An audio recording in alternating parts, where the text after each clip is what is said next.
వారిని హృదయపూర్వకంగా స్వీకరించండి. భార్య తన తల్లిదండ్రులను, తోబుట్టువులను విడిచిపెట్టి వెళ్ళిన తర్వాత ఒక విచిత్రమైన ఇంటికి వస్తుంది. ఇద్దరూ ఒకరికొకరు సమయం ఇవ్వాలని అర్థం చేసుకోవాలి. భార్య కోసం పర్యావరణం ఆమె మెక్కేకి పరాయిది, ఇప్పుడు ఆమెకు సర్దుబాటు చేయడానికి సమయం కావాలి. మంచి ప్రవర్తన ఏమిటంటే, కొత్త వ్యక్తి ఇంట్లో సభ్యుడిగా మారినప్పుడు అతనికి ప్రేమ మరియు శ్రద్ధ అవసరం, ఎందుకంటే అతని త్యాగం తన ఇంటిని విడిచిపెట్టడానికి గొప్పది. కొత్త వ్యక్తిని మీ హృదయంతో అంగీకరించండి మరియు అతనికి పూర్తి స్థలాన్ని ఇవ్వండి. కొత్త వ్యక్తిని కబ్జా మాఫియాగా భావించవద్దు. నా సోదరుడిని స్వాధీనం చేసుకున్నా లేదా నా కొడుకును స్వాధీనం చేసుకున్నాడు. ఈ ప్రవర్తనలు గృహాలను నాశనం చేస్తాయి.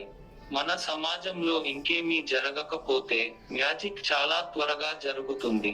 ప్రతి ఒక్కరూ తమ తప్పును అంగీకరించడానికి నిరాకరిస్తారు. अगर ये कहानी आप लोगों को अच्छा लगे, ये बातें, ये चैलेंज की, तो ज़रूर आप लोग इसे सब्सक्राइब कर लीजिए और लाइक शेयर भी कर दीजिए।